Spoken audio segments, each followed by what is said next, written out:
Well, now I'd like to introduce our third speaker, Ron Johnson.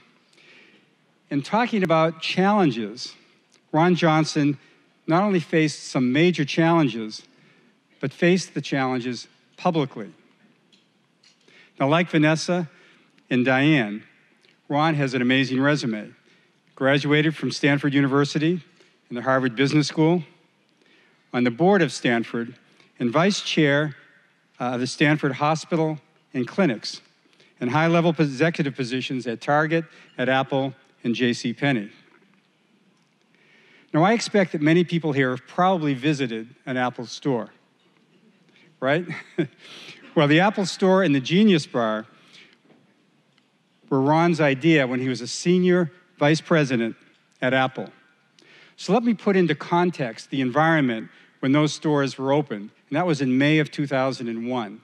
Now, some of you may recall that there had been, through the 90s, chains of many computer stores, but by the late 1990s, early 2000, most of them had vanished, except for one, and that was Gateway. Remember the name Gateway? And they were quickly going out of business. So that was the environment when Ron made the decision to embark on the strategy of opening the Apple stores. And in a 2006 interview on the situation that Apple faced in 2001, Ron said this, and I quote, "Even though we had only 3% of the market, we're going to make this work. And here are 3 words that everybody asked: are you crazy?" Well, crazy worked. The Apple stores now generate more sales per square foot than any other retail store in the world, including Tiffany's. Now that's business success. Well, the opposite happened when Ron took over as CEO of JCPenney in November of 2011. He attempted to turn around the behemoth retailer, which was struggling in a big way. He attempted to rebrand JCPenney. Unfortunately, the strategy was not given enough time to work, and Ron resigned after 17 months. It was a public embarrassment, as Ron's name was all over the newspaper. Some of you may have read that. So Ron has experienced great success and also some major challenges. He is in the process of making another career bet in a startup called Enjoy that seeks to reinvent the shopping experience for customers. So the title of Ron's talk is Daring to Stand in the Presence of God. Please welcome Ron Johnson.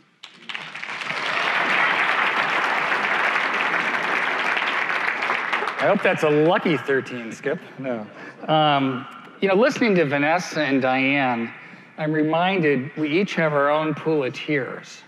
For a lot of us guys, that's more metaphorical. It's that kind of deep sadness that comes from a challenge. For others, it's an actual physical tear. Vanessa, I'm so impressed. The challenges you grew up with, extreme poverty, violence, disadvantage. With God's help, you flourished, and you clearly flourished. So, for Diane, your personal health. At age 14, I don't know how old you are now, but I'm kidding. But your health, the health of your family, but you, with God's help, you flourished, which is great. I think for all of us, we have our own pool of tears, if you really are honest with yourself. It could be your working situation, it could be a relationship, it could be a mistake you made at some time in your past. We all sit beside them, and we each have a choice to make. We can either let those tears drown us in sorrow, or they can nourish us. And it's a fundamental decision I think we each have to make. My life has been incredibly blessed. I grew up in an affluent Christian family. I was raised from before I can recall to have an abiding faith in God. And to me, that faith is the word you use, Skip. It's trust. I've always had a deep confidence that God is good, and somehow God's goodness always triumphs. That belief is the greatest gift my parents gave to me. I had a chance to go to great schools. I've worked hard, but I've also been lucky. I joined Target at a time when it became Target, and got to work with a really great team of people to do that. I went to Apple at a time when Apple wasn't doing very well. But I had a chance to work with Steve and a lot of great leaders, many who are still there, and Apple flourished. A lot of us go work someplace, we work hard, we do great work, but it just doesn't, for whatever reason, doesn't work out, But I'm not going to talk about those today. As Skip said, I'm going to talk about my pool of tears, and I had a really big one, and I had a really public pool of tears, and that was my time as the CEO of JCPenney. But I'd like to leave with this fact, that God's ability to nourish, if you make the choice to let those tears nourish you, is absolutely unmatched. So about 6 years ago, I was announced as the 10th CEO of JCPenney, 100-year-old company. That means the average CEO had a tenure of over 10 years. After a dozen years at Apple, my job had become a hobby. We had opened stores in 13 countries around the world. They were all doing really well. It was easy. I wanted a challenge. So I took on this challenge to go run JCPenney. Nobody thought it was a good idea. Steve thought it was the dumbest idea he'd ever had. Many of you might know Bill Campbell. Bill, on 3 occasions, came to the house saying, Ron, you can't go. Even the week before I started. My wife, Karen, didn't like it. My 2 kids didn't like the fact that I was going to be commuting to Texas. My dad thought it was dumb. Nobody thought it was a good idea. But I wanted to do it, so I did. Right? And it actually, if you look back, it started out okay. The market cap of JCPenney the day I was announced rose by $1 billion. And the story was this Ron Johnson, this retail wonder boy, was leaving the most valuable company in the world to turn around a 100-year-old department store. It was a great story. And in typical Ron fashion, I went big and I went fast. I trusted my instincts. I've always had that faith. Well, my faith in God also applies to how I approach work. A mere 12 weeks after we started, I invited 3,000 people to New York, press, analysts, in a series of presentations. We told about our vision for the new JCPenney, and it was really, at least the presentation was successful.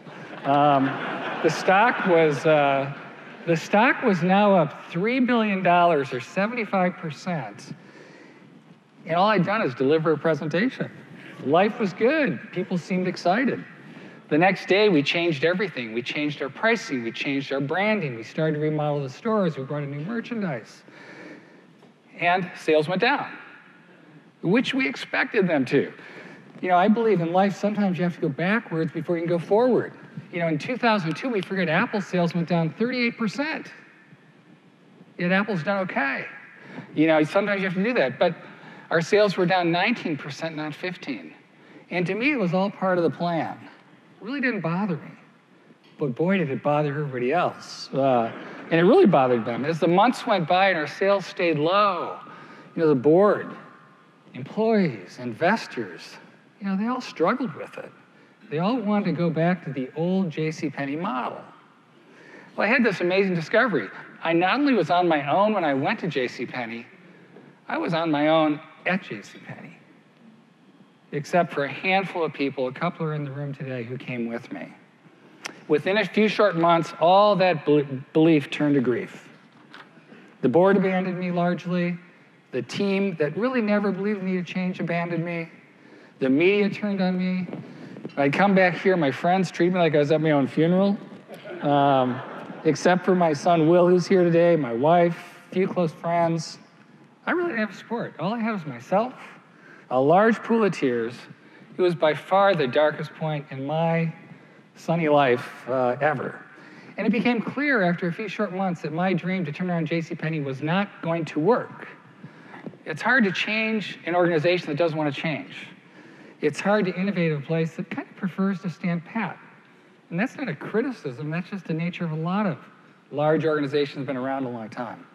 But I realized I was a round peg in a square hole. I never felt that way before. For the first time in my life, I'd look in the mirror and I really didn't think I was that pretty. I kind of, maybe, you're really not that smart. Maybe I'm not that gifted. Maybe I was just lucky. A lot of kids apply to Stanford. Maybe I got the admissions person on a good day. Maybe I got to Target at the right time. Maybe Apple, it wasn't about the stores we created, it was just we had great products. I kind of lost my self-confidence. My self-esteem was shaken to the bone. But rather than swimming in my pool of tears, I turned them over to God. Not like Diane did with her health, like Vanessa did when she had her baby. And for the first time in my life, I discovered the gift of solitude. I discovered that solitude is not being alone, it's not being quiet. It's daring to stand in the presence of God and to listen. And it was easy for me to practice solitude. I had a lot of time on my hand, believe it or not. You see, JCPenney is located down in Texas, and I'd commute down there during the week, and I stayed in a hotel 4 nights a week. And I spent every evening by myself. Every time I went online, all I'd read is about how bad Ron was doing at JCPenney, so I didn't want to go online. I'd turn on the TV on CNBC, and there'd be Kramer, worst retail CEO ever. No, worst CEO ever, excuse me. And it just wasn't fun to hear. And then I'd go out to dinner in Dallas, and everyone recognized me because I was on the paper all the time. So I stayed home. I literally stayed home every night by myself, and in my aloneness, I discovered the grace of God. I had this empty space in my schedule and my soul for God to enter, and he did. It took some time, but I eventually learned how to listen, how to discover God's words. It's through reading, and it's the Bible, and it's quiet time. John 16:20. You will weep and mourn, but your pain will turn into joy. For I know the plans I have for you, declares the Lord, plans to prosper you and not to harm you. I discovered as I made God the center of my life, my sense of self wasn't dependent at all on what the world thought or what anyone wrote. It was completely dependent on my relationship with God. No matter how bad the day was, I felt such comfort when I got home in that hotel room. God loved me the way I was, not because I was good, not because of anything I did, not because of anything I did for him, just because. That's God. God created each of us in his own image. We're all designed to play our little role. And his job is to spend his lifetime trying to perfect us. And sometimes we get into tough spots, so he can kind of shine us up a little bit. And as I discovered this, suddenly my job became liberating. I felt a little like the younger child in the prodigal son. I had left for the wilderness in Texas.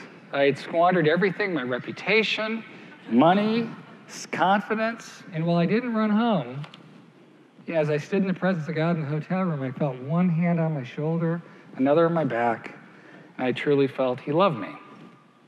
In my grief, I discovered God's grace. There was a beautiful quote from Julia Cameron that inspired me. Whatever happens to me in life, I must believe that somewhere in the mess, and I had a big mess, or madness of it all, there's a sacred potential, a possibility for wondrous redemption in the embracing of all that is. How do you embrace life in the middle of sorrow? During my last months at JCP, I truly tried to embrace all that was. I tried to fly above the clouds with God by my sides. Sure, I was disappointed, but I wasn't depressed. Sure, I was sad, but I wasn't angry.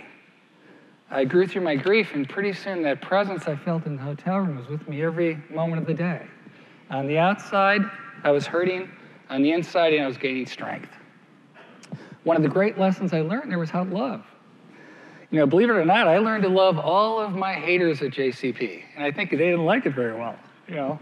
I've always loved Luke 10, love the Lord your God with all your heart and soul, strength, and love your neighbors as yourself.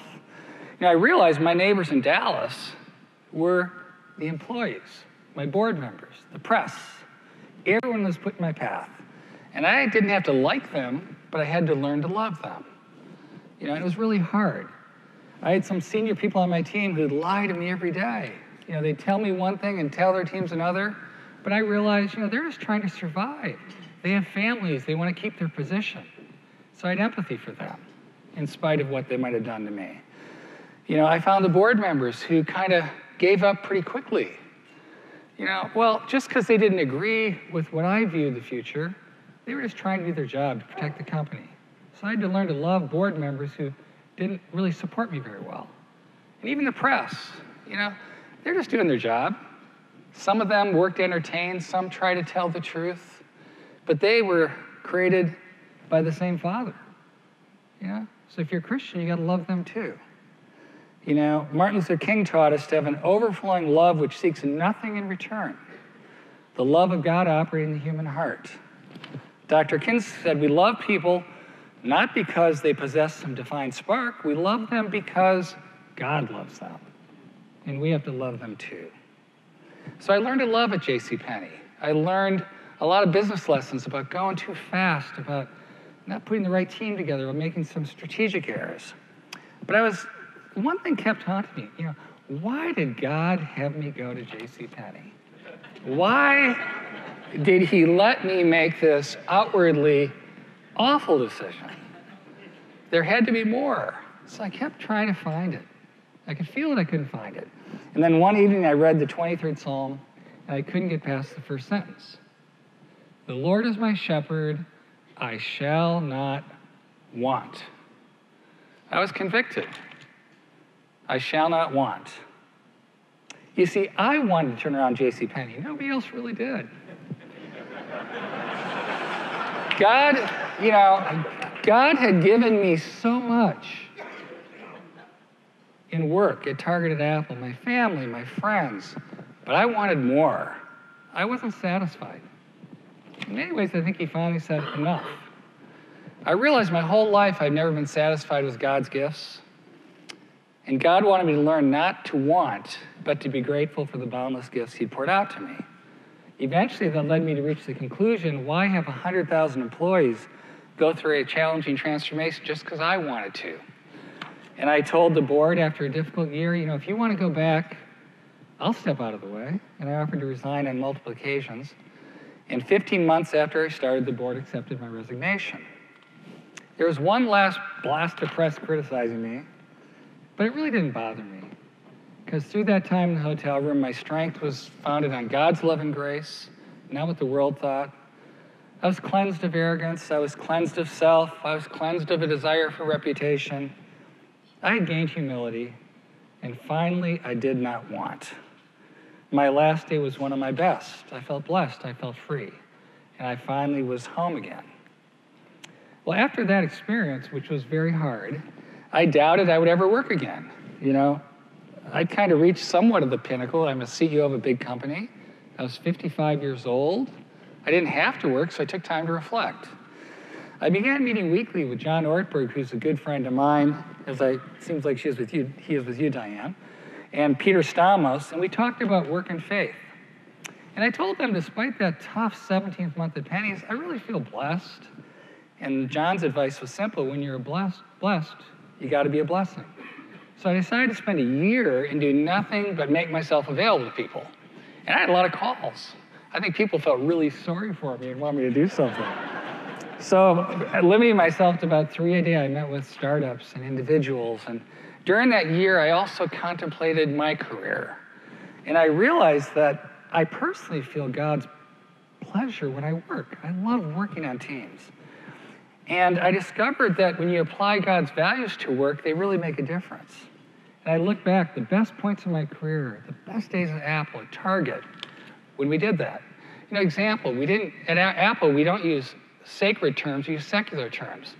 But the entire stores were set up to enrich lives, kind of like Diane's doing at Reboot. It was about changing lives. And we used to say, when someone buys their first product, we're launching a relationship. When they come back for training, we're deepening a relationship. When they are getting help at the Genius Bar, we're restoring a relationship. Because what's broken is not their computer, it's their relationship, their trust in Apple. And I realized that what work really is at its best, it's when love's made visual. Work really is love made visual. You know, it's back to the neighbor thing. Our neighbors are our family and our friends and our loved ones, but it's also our colleagues at work, our customers, and our business partners. You know, when Christ was here, when he saw a need, he addressed it. He saw someone hungry, he fed. He saw someone sick, he healed. He made love visual every day. Why can't we do it at work? I now realize when you see someone at the Genius Bar, helping, it's love made visual. When you see an older employee mentoring a young employee, it's love made visual. When you design a stunning store like the Fifth Avenue glass cube that represents all Apple stands for, it's a beautiful thing. And it's also love made visual. We make love visual through work, through culture, through people, through kindness, and we can do it every day. Once I began to understand that, it started to hit me, what if you could build a company around the idea of making love visual? And so a few months later, Tom Suter, a good friend, and I started a company to do this. Well, it's a secret for you, but on the outside, we deliver consumer electronics. What we really do is deliver joy. We are working to reimagine work in a mobile world and to deliver the first, smart last mile with a smile. We even named our company Enjoy. And every day I report to God. He's the chairman of the board. And he's blessed me again. We're 3 years into it, but we're kind of off to the races. It feels like the best days at Target, the early days at Apple. Might be the best work I've done yet, but whether it is or isn't, doesn't really matter. I wake up every day standing in the presence of God, and he guides me. God is good. He's been available to Vanessa, Diane, to me. All you have to do is slow down and listen. Find some quiet space in your life. Let God be present. As I look back, I'm thankful for so many things, but largely for that huge pool of tears. They're probably still on that Florida hotel in Dallas. They might not run out the room anymore. I'm thankful for the grief I experienced during that time at JCPenney. But most importantly, I'm thankful for God's grace. As I close, my prayer is that you'll each discover God's all-embracing love in the middle of your challenge, a love that truly will meet you in your everyday moments if you let him, a love that will help you look beyond your grief, beyond your loss, and as Henri Nouwen wrote so beautifully, a God who will turn your mourning, that's with you, into dancing. Thank you.